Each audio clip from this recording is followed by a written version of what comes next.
بسم الله الرحمن الرحيم الحمد لله والصلاة والسلام على رسول الله صلى الله عليه وسلم ሁሱ የሚባለውን ሁሴን አህመድን ማለት ነው ጥያቄ ያስቀምጨለት ነበረ። ብዙ ጊዜ እሱ ያው መመለስ አይፈልግም መልስ ስለሌለው ማለት ነው።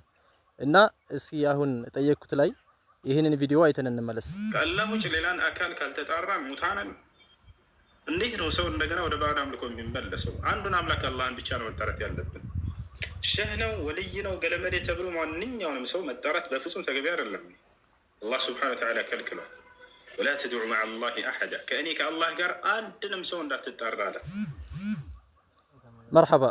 ቪዲዮውን እንዳያችሁት ነው። ምን ይላል? የሞተ ሰው መጣራት ባዕድ አምልኮ ነው። የሞተ ሰው መጣራት የለበትም። የሞተ ሰው ከተጣራ አንድ ሰው ከእስልምና ስለሚወጣ ማለት ነው። ጠይብ ነቢዩና ዓለይሂ ሰላቱ ወሰላምን ሁሌም ሶላቱ በምንሰግድበት ጊዜ እንጠራቸዋለን፣ ተሕያ ስንቀራ ማለት ነው። ያ ነቢዩ ዓለይሂ ሰላቱ ወሰላም መጠራታችን ሁሉ ሰው በቀን 5 ጊዜ ከእስልምና ሲወጣ ይውላል ማለት ነው በሱ አባባል። ሁለተኛ ይሄ የጠቀሰው የቁርአን አያ በጥሪ ብሎ የተረጎመ አንድ ሙፈሲር የለም። ይህ ማለት ከአላሁ ሱብሓነሁ ወተዓላ ውጪ አታምልኩ በአምልኮት ነው እንጂ የሚፈሰረው በጥሪ አይደለም። ለምን ማንኛውም ሰው ስም ሲወጣለት ሊጠራበት ነው። ስለዚህ አንድ ሰው አንድን ሰው መጠራቱ ሽርክ ተብሎ አይመደብም ማለት ነው። ሽርክ ብሎ ማለት ዒባደቱ ገይሪላህ ነው። ከአላህ ውጭ ያለን ነገር ማምለክ እንጂ ሽርክ ሊባል የሚችለው ጥሪ ብቻው ምን አይሆንም፣ ዒባዳህ ሊሆን አይችልም ማለት ነው።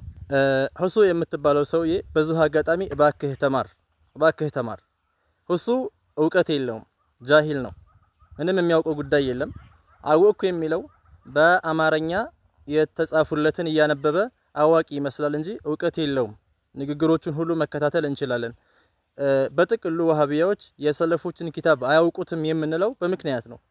እንዳለ ዳዕዋዎቻቸውን ስናይ ቀጥታ አሁን ላይ ያሉ ቃለ ሸይኹ ኢብኑ ዑሰይሚን ከዛሊከ መሰሎቹን ነው የሚሉት። ሰለፎቹ ቀደምት ናቸው። ከዛሬ 1100 ዓመት በፊት የነበሩ ናቸው። ስለዚህ ሁሱ የሚባለው ሰውዬ አንደኛ እምነቱ የወሃቢያዎች እምነት ነው፣ እስልምናን አይወክልም። ሁላችሁም ልትጠነቀቁት ይገባል ማለት ነው። ባረከላሁ ፊኩም።